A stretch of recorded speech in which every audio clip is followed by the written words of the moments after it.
Ole hay zawlor khom chana la ka lo lom le chewa tu ne ka bol kham chia hay ka sampo engma kan hoi lawa tian kir dewa ka samte hi vo dewa wangin kor chung pakhat ka ha chuan hei ka mai hi ka lei tharania tian ta ka da hian a fia chia lawa chu wang chuan tian ka kutin ka kinga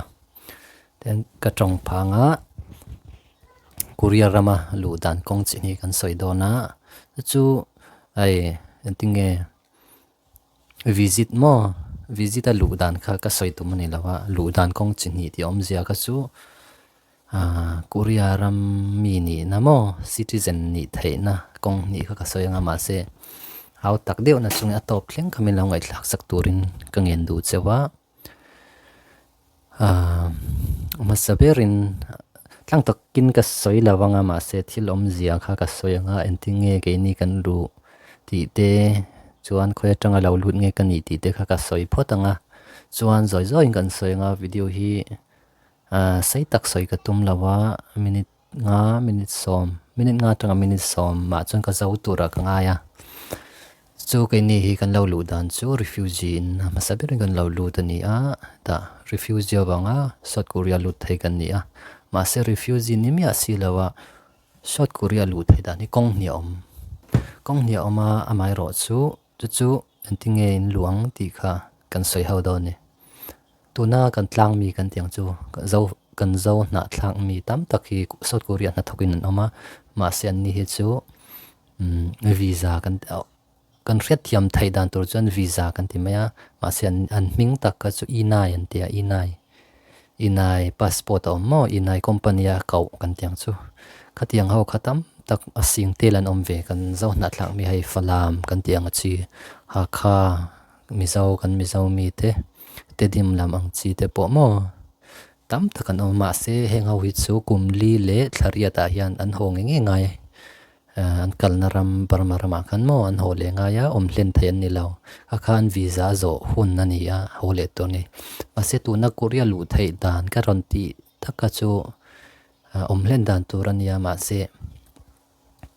keni mizo te hian kan ti thayang em o ti kha ka ngai to na po ma kan ti payang em kan ti thayang em ti kha ne keni mizo te ho hi chu tlema thil har sa deu hi chu kan ti pai thin la ai boi thlak em har sa em ti kan pai thina ma se tu na hian South Korea hian dan law om kan tiang chu dan law om ya nuai telan om man thai reng police man thai reng eng ma visa po nei si law eng ma nei law passport po nei law om hi anuai telan oma amai ro chu khami anuai tel zinga khan rammi ni na nei kha asang telan om ve ti khan an apply kan tiang chu mo ram eng ma an nei law ma chuan ma sen apply ya tuna chuan korea mi ang kan tiang chu mo kan tong kam ka tiam chu law citizen an nei to ni chu ama ka chuan man thain om eng man nei law visa pon nei law an ram lama pon hola chu kai mani Burma kai mani India ka ti na ni lawin namdang ramdang mi mo hai Vietnam ang chi te China te chuan Iran kan ti ang chi te Ethiopia kan ti ang chi te hi an tama tiang kan ma chuan eng man nei big lawa man thain an om nan thok ve thau polisian mu chang pon an biru tiang khan lau thong re khan oma ma se choi muang khan antinge an apply ya ral than ang deu khan mo an apply ya tuna chun asang tel hian rammi ni nan nei to ni rammi ni nan nei to a lekha pon zir pha chu tiang chuan hunan manga ke ni mizo tingei po hi kan ti ve the ni ti kha ni a ma se korea ramalu pai lem lawa a korea ram ker lu la pon kan rama iti kha chang kha chui thu ni se tu na ka soi tum ta ka chu kan ti ve the ni ti kha ni a om zia chu hathian an soi tai la tuna South Korea ramdang mi Ethiopia ram Iran kan tiang chi te Vietnam China Philippines kan tiang chi te hi ram nga he tiang hawi South Korea hian visit na ron lu ta ni ron zin kan tiang sumo ron lu ta visitin chuan kar ni khat kha thayan ni Korea khan ma se kar ni khata hot let rama ho let lo khan ti khan an sam tlang ta chuan an visa kha zawa ho thayan ni to si lawa ti khan an len na tho tur ten zonga chuan kan rama ko ho thei to lo tiang khan an apply refugee ang deuh khan mo ral tlan ang deuh khan kan rama ho thei kan ni to lo ral tlan kan ni tiang zong khan an apply chuan zoi khan lekha te chung lama mo sarkara khan an va thon kan tiang chu mo an lekha kha chu tiang chuan an try an ngak bai dong takin nom ven ni po chuan an phone number ten ziaka an call le how to te khan engtika local ngei ni tunge ming khwetang local ngei ni tiang engkim kha interview kan tiang chu mo tiang khang kau le that taka interview khan ti thai chuan an khongaya an oi kan tiang chu mo an thu soi khan oi ani chuan te khan ram mi ni na khan nei thei chu tiang chi achong ke ni po hi ama chuan ke hi Myanmar atanga kal kania Myanmar atangin Malaysia kan lut phota Korea kan lu ma hian Malaysia kum nga te me kum nga ai tang kum sari vel nyang chu mo kan omta chu tatang chuan Korea hi kan lu Korea lu ai US lama lu hi kan bai se ma se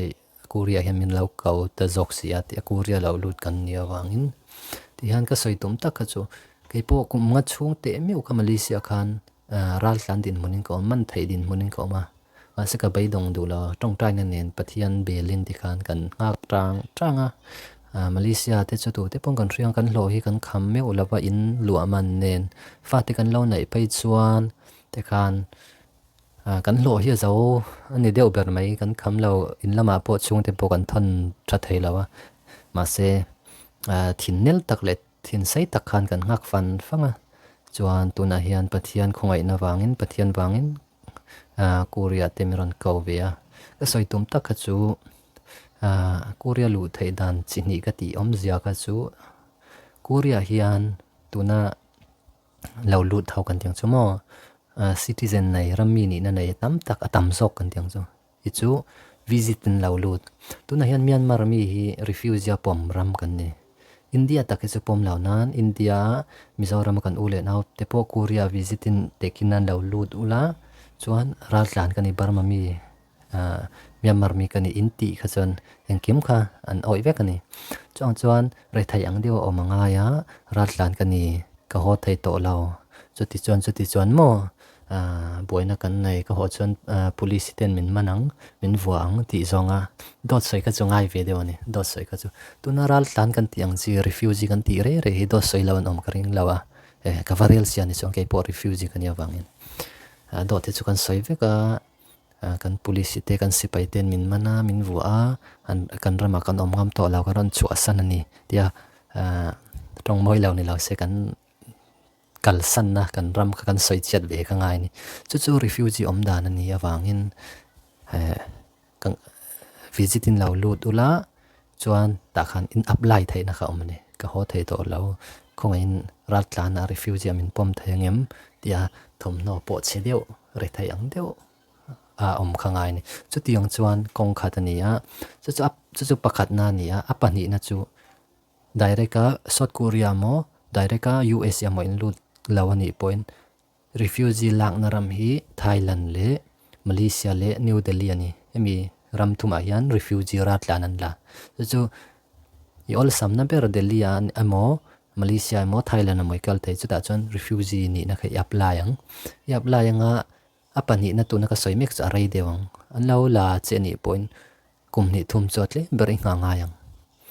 refugee kat ki a ranin om le a khami I don nu chawa po khan ila ngak dewang an kau che kai la nga ya ram thum na ti om ja chu ai om len na tur rama khan an lo kau che kai nga le ngai don ni ram khat na kan ti ang chi chu tuna Thailand te ki refugee la na ramania Malaysia te ki sorry ka sai chon Thailand le Malaysia le Delhi ki refugee la na ramania wang ki ram ni na kan tia kan kuatang kan va pem lu na ni ma ram ni na kan ti ma ya ol samdan chuan aram thum na kan ti chu kan om len na tur ai US ya te kal ho zong ke om len tur an ni South Korea lut zong refugee lut zong ya om len tur an ni citizen na ya tong chel lawa thi thleng mo ho to lo to thi thleng om tur an ni chutiang chen Canada te Australia te ram dang kha om ta ni chutiang chuan tuna ka soi me ka pani nai chu chumi Delhi te Thailand te Malaysia te khanin kalpota refugee kani raltlan kani kan ram kan khuwa ho thei kani to lao tianga apply na khain nei phota chuta an pom refugee raltlan an pom nu chawa che khan eng khoirama nge US anga nge Canada nge Australia nge ti kha kalna tur kha zoi khan aw manga ma se rai dewani ma se tu na apakhat na ka soita a US ya mo South Korea mo direct aron lut ma se hot tasi lawa apply ngal kan tam to ga ke ni zau na thlang mi kan ti meng cho ol samdan in kan mi zau pui falam ha kha kan chin pui po ni se tiang het kan om lem lawa kan lau thon wangi o ka tia hei namdang Ethiopia ang chi Iran Vietnam Philippines China ang chi te an tam le to ka tian visit khan South Korea han ron lu ta chuan thani khat cham turang khan ron lu ta hole ta lau khan an cham len ta ni chuan khati khan police man thei khan an oma lau le thlapar khan om ve thau ma se South Korea his police ina mitai waki check ti vel hi om wak lawa ma van nei van duai kan tiang chu khatiang khania man tok te pon om ve thawa engma nei lo na na chu ti khan lau le khur chung khan na ten thoka na tho na ten zonga chuan kan rama ka ho thei to lau chu ti chuan police ten min mana ti zong khan dot khan sai ve ka ti meng chu ma ti khan an apply ya ho thei kan to lo raltla na min pom thengam ti na le kha an report na le kha khan thon ta ni chu thali thlanga no vela khan aron reply ta an phone number te atang khan email atang te khan ti khan tuna hian noi khat chuang noi ramdang dang atanga raltlan refugee apply hi noi khat chuang nom to chumi zinga chana sang tel hi an pom to rammi ni na an pom to mo chu ka saitom tak chu thil ol chu ni mi alawa ma se kai ni kan zau na thlang mi te hian kan ti ve the ni kan du chuan allow visit nai cha tawle tuk chuang si lawa ti han lau lut tin apply ve theila kan apply ve ta ila Korea om te kan vatam so don ve ti kha karon sai du takania thian tuna Ethiopia kan ti kha chu kan hre thewanga Bible apo midum mi hang Ethiopia kan ti ang chi ka mo Bible apo en cha thian hi panga lai kan ya entingein lau lua tia zo na kasiam hian ka zo chang hian anni po harasat wang dik tak chon harasat li tok wang ron ludan ni law Korea hi tha ti refugee a ral tlang nan la ti an hriata wang khan visit in mo na thok tur ni mi ala khan visit mai khan ron luta ni chon hole ta law khan ti khan ral tlan ang khan re thai ang deuh khan an oma ti khan an apply ka ho thai to law kan sarkar rin chuti chon min man min vua ka hole chan min manang tiang zong khan dot kha kan soi ve ni amani mi hril ve kan thawani mo chuan ti khan dot soi thiam khangai ve thawa tiang khan dot an soi ve thawa ke ni po jeb law che ke ni po lai kan thlen thaina chani dot kan soi wang ni thawa pathian pon engki maria dot soi ngai ta tun lai chuan in vok le in vel sarkar in vok le in vel khaum to lawa tiang khan dot kan soi thiama trong kam kan thiam kha chun kan thu soi ten oi kha chuan ratlan min pom kha chuan rei lautea an rammi ni na citizen kan tiang chi ka in pe thayanga omlen tur pem lut kan ni vet mai don ni chuan Mizoram a unaw te kha India hi chu refugee a pom lawa wangin lo lut ta in lo apply ta in ron thleng ani po in India kan ni ti kha thai don lo wangin Burma Myanmar mi kan ni ti kha ngai vek ta ke pokol tong chu ka thiam chong lai mi zau thau kania tian ka lut ve thei thaw gan English si thiam lo pon tong let tu kha engki man om vek thawa mania English si thiam phai chon direct ka interview kha mania pallang vek thei thaw tiang than thu kan tiang chu case kan tia case om zia kha chu mani entinge engti ka nge ku re lo len engti ka tang nge eng khuwa tang nge lo chua tuin nge wa che eng wanga buai nge ni engkim kha chipcha ta kan zo kha engkim kha dang ok mi ala chan thei kha ngai ni chu tiang kan ti thei chuan Korea hian dam chung kwa pm du thei da na om ni chu til har sa ani na chungin kan huai center kan ti chuan kan ti thei ni Ethiopia lamte Vietnam China Iran kan tiang chi themo Philippines kan tiang chi tam takan nom to an ma ni Korea ram yini na nei citizen nei tam takan nom to chu tiang veka ti chun ya ke ni po Burma mi hi refugee pom me kan pom zel ri dona Burma ram hela tha tak tak lo ka bang kan Burma ram anga in soya apply ka thani ti ka kan soi do ni ka soi swal te ka tong swal na te om chuan min lau re thiam ula ai chiang zo ka ron soi le po kan tuma khati zong khanin phot se clear tu te in zawai chung alom thu ka soe